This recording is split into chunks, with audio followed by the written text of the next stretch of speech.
لوگوں نے ادب کیا ان کے مقدر جاگ اٹھے، ان لوگوں کو خداوند کریم نے دنیائی میں بخت لگائے۔ حضرت خالد بن ولید رضی اللہ تعالی عنہ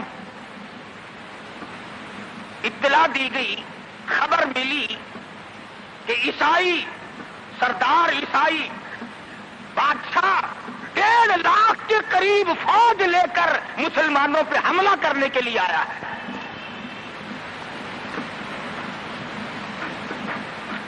حضرت خالد بن ولید رضی اللہ تعالی عنہ کو 50-60 آدمی دیے، جاؤ بادشاہ کی فوج کا اندازہ لگا کے آؤ، تخمینہ لگا کے آؤ، اسلحہ دیکھ کے آؤ، ان کی تعداد کا اندازہ لگاؤ وہ کتنے ہیں۔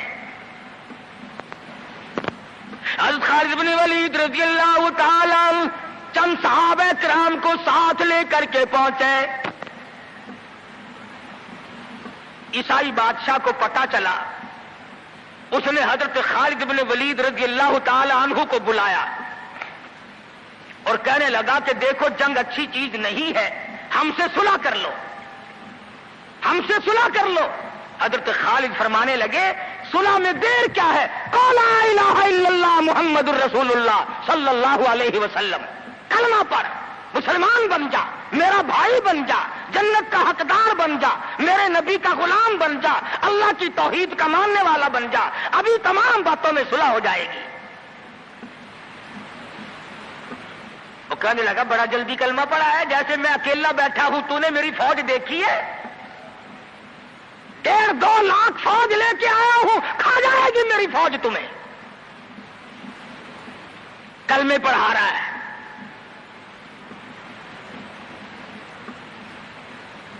حضرت خالد کو کہنے لگا تجھے پتا نہیں تو کس کے سامنے کھڑا ہے؟ فرمایا ہاں ایک عیسائی کافر کے سامنے کھڑا ہوں۔ وہ کہنے لگا ہے کوئی جلاد؟ فوراً تلوار لے کر حاضر ہو گئے، کہا اس گستاخ کی گردن کاٹ مارو۔ حضرت خالد کے ساتھ 2 آدمی اور تھے، انہوں نے یہ نہیں کہا ہے جی اجی ہم تو یوں ہی بات کر رہے تھے جی، اجی آپ برہم ہو گئے، اجی حضور آپ ناراض ہو گئے۔ حضرت خالد نے یہ نہیں فرمایا کہ باہر والوں کو اطلاع کر دو، وہ 50-60 آدمی تو ہمارے ساتھ مل جائے۔ 2 ساتھیوں کو فرمایا اب ایک دوسرے کی طرف مت دیکھنا، تلوار نکال لو، انشاءاللہ حوض کوثر پہ ملاقات ہوگی۔ تین آدمی 1.5-2 لاکھ کے مقابلے میں ٹکرا گئے، یہ نہ سوچا کہ ہوگا کیا۔ حضرت خالد بن ولید رضی اللہ تعالیٰ عنہ اور 2 ساتھی اور تمام کافروں کی فوج میں گھر گئے، جنگ شروع ہو گئی۔ ابو عبیدہ بن جراح رضی اللہ تعالیٰ عنہ کے خام میں مدنی کریم صلی اللہ علیہ وسلم تشریف لائے، فرمایا ابو عبیدہ تو سویا ہوا ہے، میرا خالد گھیرے میں آ گیا۔ گھبرا کے اٹھے، شور مچایا، لوگوں جلدی کرو پہنچو، خالد گھیرے میں ہے۔ حضرت خالد کی بیوی ام تمیم سنتی ہے، کہنے لگی نہیں مجھے یقین نہیں آتا، میرا خالد گھیرے میں آنے والا نہیں، آ ہی نہیں سکتا۔ گھر میں کھڑی ہو کر چاروں طرف نظر مارتی ہے، دیکھتی کیا ہے؟ وہ ٹوپی جس میں امام الانبیاء محبوب کبریا حضرت محمد مصطفیٰ صلی اللہ تعالی علیہ وسلم کے منہ مبارک رکھے ہوئے تھے، وہ بھول آئے۔ ام تمیم کہتی ہے خالد تو ضرور گھیرے میں آ گیا، تیری ٹوپی یہاں رہ گئی۔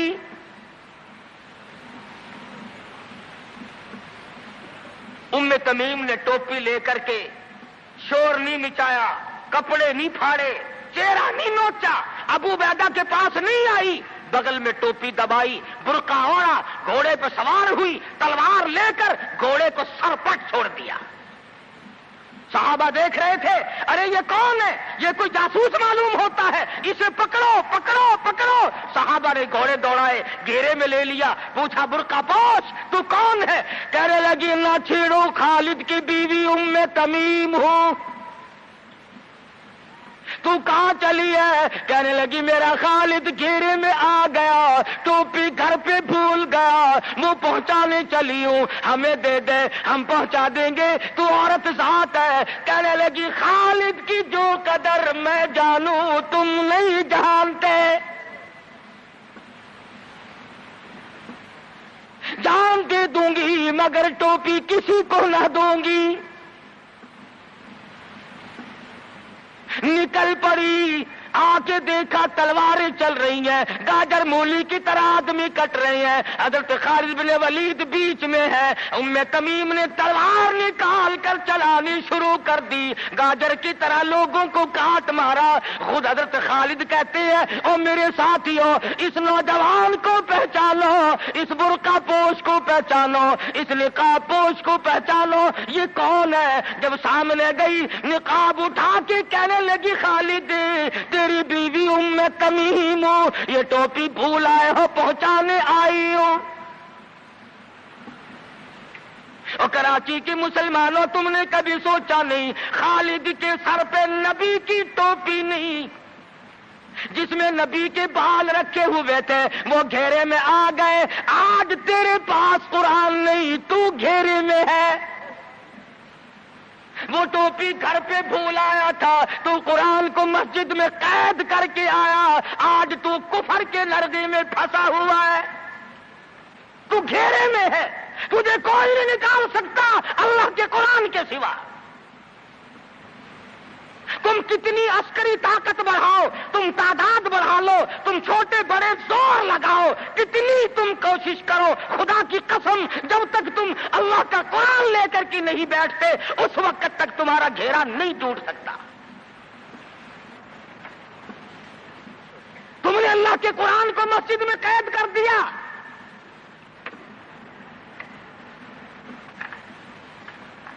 نہ اس کو عوام صدر میں جگہ دی، نہ مارکیٹ میں جگہ دی، نہ محلے میں جگہ دی، نہ برادری میں جگہ دی، نہ خاندان میں کوئی جگہ دی۔ تمام کو اکٹھا کر لو گے، اللہ کے قرآن کو پوچھنے والا کوئی نہیں۔ کون پوچھے؟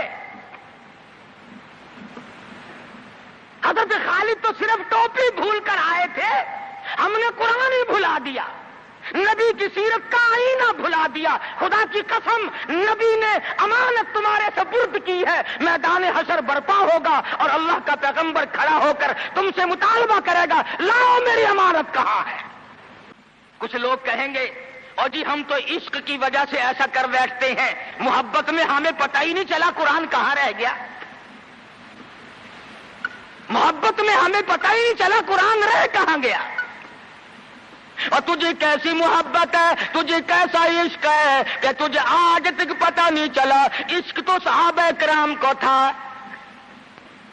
مدینہ منورہ ہے، اللہ پاک ہر مسلمان کو مدینہ پاک کی زیارت نصیب فرمائے۔ خدا کی قسم مدینے کی ہوا میں جو خوشبو ہے تمہاری، وہ کستوری میں نہیں ہو سکتی، وہ مشک میں نہیں ہو سکتی، وہ عنبر میں نہیں ہو سکتی، وہ زعفران میں نہیں ہو سکتی۔ ارے مدینے کی ہوا میں جو خوشبو ہے، جو گنبد خضرا سے ٹکرا کر آتی ہے، اس ہوا میں خوشبو بھی نرالی ہے۔ صحابہ کہتے ہیں کہ جب ہم نبی صلی اللہ علیہ وسلم کو تلاش کرنے کے لیے نکلتے تو کسی سے پوچھتے نہیں پھرتے تھے، بلکہ مدینے کی ہوا بتاتی تھی ادھر آؤ ادھر آؤ، حضور ادھر تشریف لے گئے۔ مدینہ منورہ میں ایک جنگ کی تیاری فرمائی، صحابہ اکرام کا لشکر تیار فرمایا حضور اکرم صلی اللہ علیہ وسلم نے۔ جمعے کا دن ہے، صبح کا وقت ہے، لشکر کو ساتھ لے کر کے تشریف لے گئے، 2-3 میل تک رخصت فرمانے کے لیے گئے، دعا کر کے واپس آ گئے، اللہ تمہیں کامیاب فرمائے۔ صحابی ہے حضور اکرم، سب کہہ دو صلی اللہ علیہ وسلم کا۔ آؤ عشق کی بات تمہیں بتاؤں، حضور اکرم صلی اللہ علیہ وسلم نے روانگی کے وقت فرما دیا، توجہ کرنا، لشکر کو رخصت کرتے وقت فرما دیا، اور میرے دیوانوں اور پروانوں اور میرے جانثاروں بات سنو، پہلے جھنڈا جعفر طیار رضی اللہ تعالیٰ عنہ کے ہاتھ میں دینا، پھر جھنڈا عبداللہ ابن روا کے ہاتھ میں دینا، پھر جھنڈا اسامہ بن زید کے ہاتھ میں دینا۔ حضور کے کلام کی مراد کو اگر صحابہ نہیں جانتے تو کون جانتا ہے؟ سمجھ گئے صحابہ کہ جعفر طیار شہید ہوں گے؟ یہ جو حضور نے فرمایا پھر اس کو دینا، پھر اس کو دینا، حضور صلی اللہ علیہ وسلم کے کلام کی، فرمان کی، ارشاد کی مراد اور منشا غرض و غائب صحابہ سمجھ گئے کہ جعفر طیار شہید ہوں گے، اور پھر عبداللہ بن روا بھی شہید ہوں گے، اور اسامہ بن زید بچ کے آئیں گے۔ صحابہ کا تجربہ تھا حضور کے کلام کو سمجھنے کے لیے۔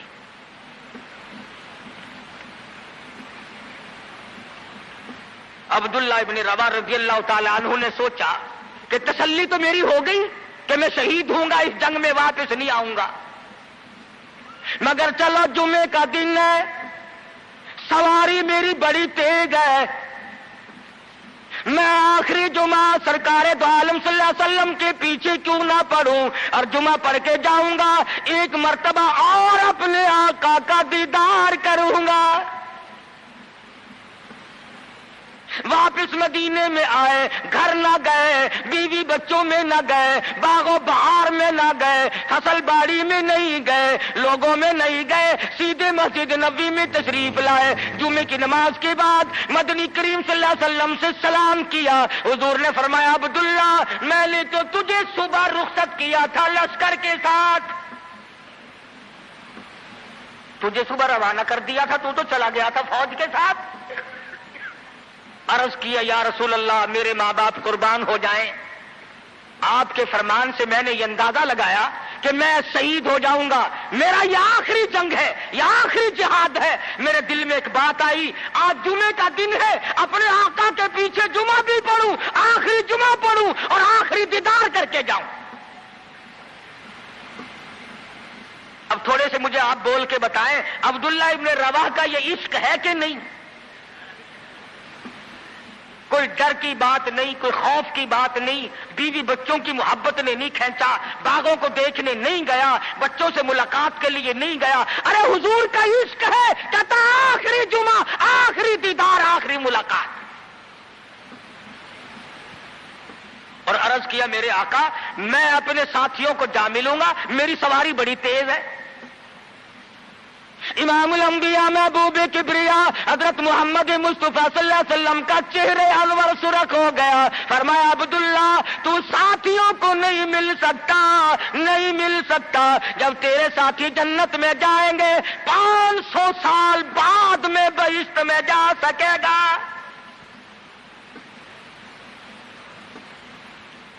کیوں؟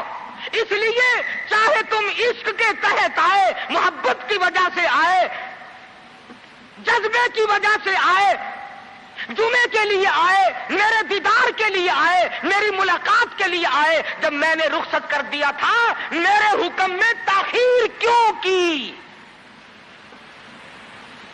پتہ چلا عشق بھی وہ مقبول ہے جو حضور کی غلامی کے اندر اندر ہو۔